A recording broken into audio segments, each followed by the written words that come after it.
कथा आती है कि एक बार नारद जी और गरुड़ जी दोनों को अपने ऊपर अभिमान हो गया कि हमसे बड़ा कोई भक्त नहीं है।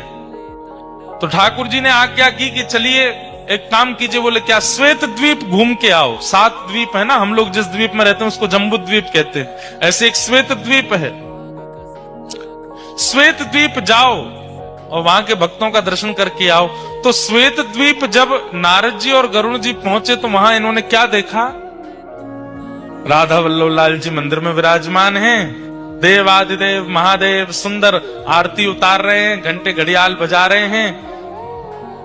कार्तिकेय जी और श्री गणपति जी सुंदर भोग सामग्री उठा उठा करके ला रहे हैं, राधा वल्लभ जी के सन्मुख पधरा रहे हैं।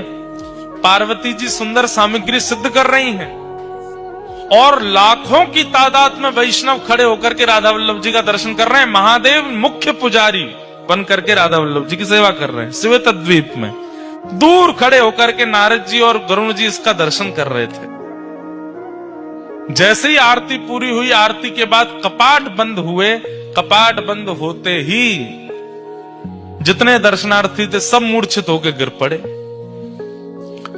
केवल 2 खड़े रह गए। कौन? नारद जी और गरुड़ जी। अब ये दोनों एक दूसरे को चेहरा देखें, ये क्या हुआ? ये सब एक साथ मूर्छित हो गए।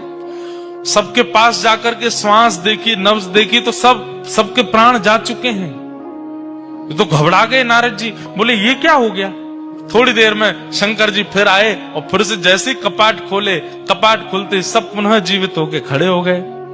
नारद जी ने जाके शंकर जी को प्रणाम करके कहा, भगवान ये कैसी लीला? बोले भैया किसी के प्राण अन्न में बसते हैं, किसी के धन में बसते हैं, किसी की वायु में बसते हैं, किसी के जल में बसते हैं। श्वेत द्वीप के दर्शनार्थियों के प्राण राधा वल्लभ जी में बसते हैं। जब राधा वल्लभ जी सामने होते हैं तो ये जीवित रहते हैं और जैसे ही राधा वल्लभ जी के दर्शन अनवसर होते हैं इनके प्राण निकल जाते हैं। तब नारद जी का अभिमान भंग हुआ कि मैं भक्त हूं। भैया ठाकुर जी को देखे बगैर मैं तो खूब जीवित रह लेता हूं, मैं कैसा भक्त?